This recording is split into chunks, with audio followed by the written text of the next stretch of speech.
नमस्कार।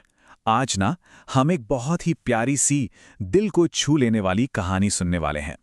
कहानी का नाम है आशीष और सुशील की दोस्ती। ये एक ऐसी कहानी है जो हमें दोस्ती, हमदर्दी और हमारे कामों का दूसरों पर क्या असर होता है, इसके बारे में बहुत कुछ सिखाएगी। तो चलिए शुरुआत एक दिलचस्प सवाल से करते हैं।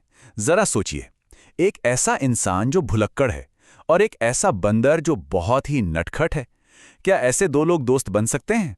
सुनने में तो ये जोड़ी बड़ी अजीब लगती है ना? लेकिन जैसा कि हम इस कहानी में देखेंगे, कभी-कभी सबसे गहरे रिश्ते वहीं बनते हैं जहां हमने सोचा भी नहीं होता। तो चलिए मिलते हैं कहानी के दो मुख्य किरदारों से। एक तरफ हैं आशीष जी। अब आशीष जी दिल के तो बहुत अच्छे हैं, पर उनकी एक आदत है। वो बहुत भुलक्कड़ हैं। मतलब कभी चाबियां भूल गए, कभी अपना चश्मा, अरे कभी-कभी तो ये तक भूल जाते थे कि वो करने क्या जा रहे थे। और दूसरी तरफ है हमारा सुशील, एक बंदर जो बहुत ही ज्यादा नटखट और शरारती है। उसे लोगों को छेड़ना, मजाक करना बड़ा पसंद था। और उसका फेवरेट टारगेट कौन था? जी हाँ, आशीष जी। देखिए, दो कितने अलग अलग स्वभाव के किरदार हैं। और यहीं से इन दोनों के बीच की जो दिलचस्प कहानी है वो शुरू होती है। सुशील की सबसे पसंदीदा शरारत पता है क्या थी? आशीष जी का चश्मा चुराना। वो क्या करता था, पेड़ से पड़ाक से नीचे आता, उनके चेहरे से चश्मा झपटता और फिर वापस ऊंची डाल पर चढ़ के उन्हें चिढ़ाता था। अब देखिए, सुशील के लिए तो ये बस एक खेल था, लेकिन आशीष जी के लिए ये रोज की एक बड़ी मुसीबत बन गई थी। लेकिन फिर इसी खेल खेल में कहानी एक बहुत ही सीरियस मोड़ ले लेती है। एक दिन की बात है, आशीष जी सिर्फ परेशान नहीं थे, वो बहुत ज्यादा दुखी और फिक्रमंद थे। हुआ ये कि उन्हें अपनी बेटी की एक चिट्ठी मिली थी जो दूर शहर में रहती थी। चिट्ठी में लिखा था कि वो बीमार है और उसे उनकी मदद की जरूरत है। अब ये जो परेशानी थी ना, ये उनकी रोज की छोटी मोटी भूलने वाली आदतों से कहीं ज्यादा बड़ी थी। और उनकी परेशानी की वजह थी वही जरूरी चिट्ठी, एक ऐसा मैसेज जिसे पढ़ना उनके लिए बेहद जरूरी था।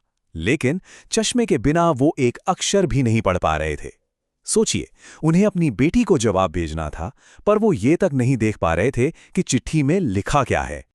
तो अब सवाल ये था कि आखिर वो इस जरूरी चिट्ठी को पढ़ेंगे कैसे? चश्मा तो गायब था और जवाब देना बहुत बहुत जरूरी था। और बस यहीं कहानी का सबसे जरूरी, सबसे अहम मोड़ आता है। वो पल जब उस नटखट बंदर के दिल में कुछ बदल जाता है।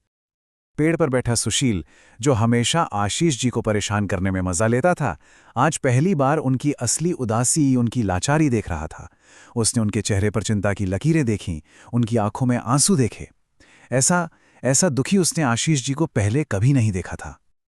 और पता है, आशीष जी का दुख देखकर सुशील को पहली बार ये लगा कि उसकी शरारत नहीं, एक गलती थी।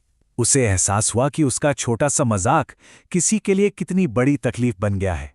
और सबसे जरूरी बात यह है कि उसने हमदर्दी महसूस की।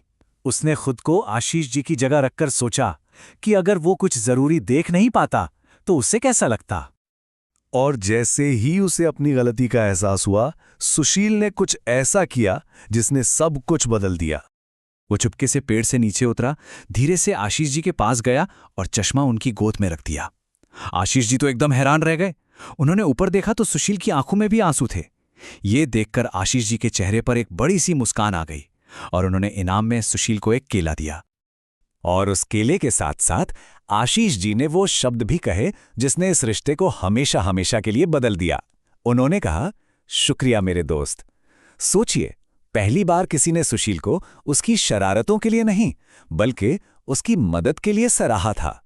ये एक बहुत मामूली सी बात लग सकती है, लेकिन सुशील के लिए इसका मतलब पूरी दुनिया थी। तो इस एक घटना ने सिर्फ एक मुश्किल को ही नहीं सुलझाया, बल्कि दोस्ती के असली मतलब को भी हमारे सामने रख दिया। और उस दिन के बाद सुशील पूरी तरह बदल गया। उसने फिर कभी भी आशीष जी का चश्मा नहीं चुराया, बल्कि अब तो वो उनके चश्मे का ध्यान रखने लगा था। कभी उसे साफ कर देता और हमेशा ये पक्का करता कि चश्मा आशीष जी के पास ही रहे। और यही इस पूरी कहानी का सार है, इसका असली मतलब। सुशील ने यह सीखा कि दोस्ती का मतलब शरारत करना या मजाक उड़ाना नहीं होता, बल्कि एक दूसरे की जरूरत को समझना होता है, मुश्किल वक्त में एक दूसरे का साथ देना होता है। और ये एक ऐसा सबक है जिससे हम सब अपनी जिंदगी में अपना सकते हैं, है कि नहीं?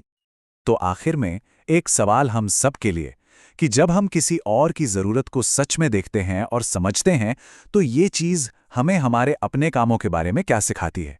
इस पर सोचिएगा ज़रूर।